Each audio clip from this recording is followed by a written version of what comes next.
Gadis kecil itu baru saja mengambil beberapa foto di depan makam orang tuanya. Tanpa diduga dia hampir kehilangan nyawanya. Saat dia berbalik untuk pergi. Di kejauhan, tiba-tiba ada suara yang membuatnya sangat penasaran. Dia mendekat untuk melihatnya. Tanpa diduga, pemandangan di depannya membuat gadis kecil itu ketakutan.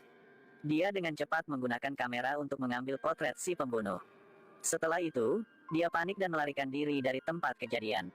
Gadis itu hendak memanggil pamannya untuk melapor ke polisi. Tetapi sayangnya pamannya tidak ada di dalam mobil. Yang membuatnya merasa tidak baik. Pamannya mendengar suara tembakan sehingga dia juga berlari ke kuburan. Ketika gadis itu tiba sudah terlambat. Paman. Tidak. Ketika dia hendak membunuh orang untuk membunuh mulutnya, dia menemukan kamera di gadis itu. Gadis itu berbalik dan berlari. Berlari sampai ke depan mansion. Lalu berteriak minta tolong. Sam berlari keluar dan melihatnya yang sedang panik dan ketakutan. Dia segera bertanya apa yang terjadi. Tetapi sebelum dia bisa menjawab, tembakan yang lain langsung mengenai kakinya. Hanya melihat seorang pria bertopeng yang mendekat mereka. Dia adalah pembunuh itu. Tambah satu tembakan lagi yang membuat Sam ketakutan yang dengan cepat merangkak ke dalam rumah dan menutup pintu. Dia mengambil dua peluru yang terakhir lalu memasukkannya ke dalam pistol.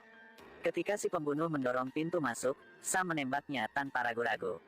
Sayangnya, dia hanya terluka di bagian perut. Sam dengan keras memperingatkannya untuk keluar. Tetapi dia tidak peduli dengan apa yang dia katakan. Karena pembunuh menemukan teleponnya ada di dalam kotak kardus. Mendengar tawa dari bawah, Sam sangat marah. Untungnya pembunuh tidak tahu bahwa pistolnya hanya memiliki satu peluru yang tersisa. Mereka berdua begitu saling berhadapan tanpa ada yang berani menjulurkan kepala. Pada saat ini, si pembunuh memperhatikan luka di tubuhnya. Dia harus menahan rasa sakit untuk mengeluarkan peluru. Sedangkan Sam di lantai atas juga seperti itu. Dia menyuruh gadis kecil itu untuk membawa kotak P3K. Meminta bantuannya dan akhirnya sudah berhasil mengeluarkan peluru. Lalu dia mengambil beberapa bola lampu dan membungkusnya dengan handuk. Meremas bola lampu itu hingga meledak. Lalu menyebarkannya ke atas tangga.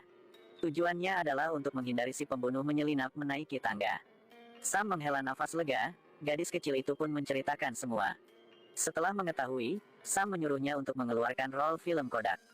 Hampir merusaknya. Kemudian membungkusnya dengan kantong plastik. Kemudian menyuruhnya untuk memasukkannya ke dalam mangkuk toilet. Setelah beberapa saat, si pembunuh tidak tahan lagi. Dia melepaskan satu tembakan, polisi yang di dekatnya sudah mendengarnya. Jadi dia mengikuti tembakan itu, pergi ke rumah Sam.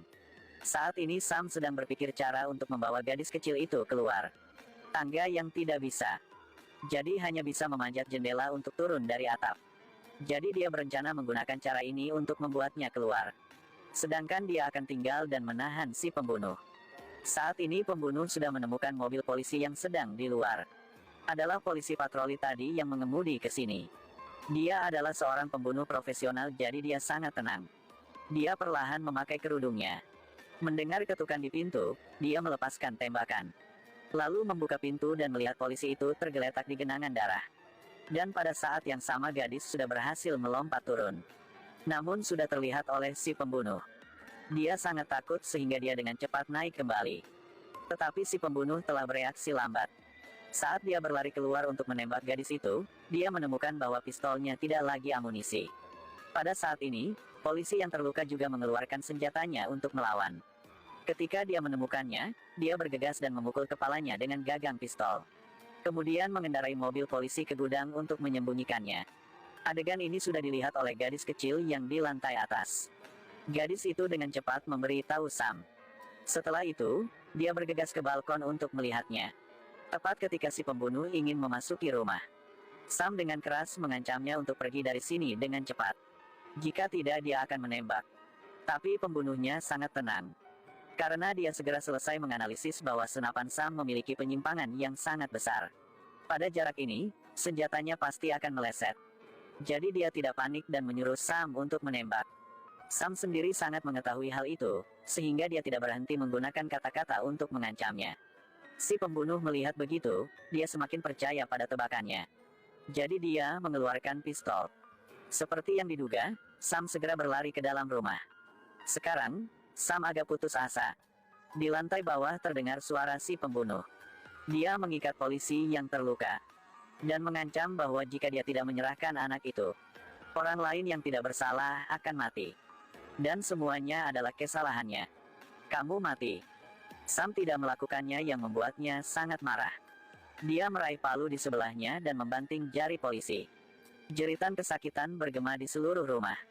Dia kemudian mengarahkan pistol ke kepala polisi dan memberi Sam satu kesempatan terakhir. Tapi Sam tidak memperhatikannya yang masih dengan keras memarahinya. Tapi setelah satu tembakan, dia jadi membeku. Melihat tubuh polisi, dia tidak punya cara lain. Yang dia hanya bisa terus menggunakan kata-kata untuk menyerang si pembunuh.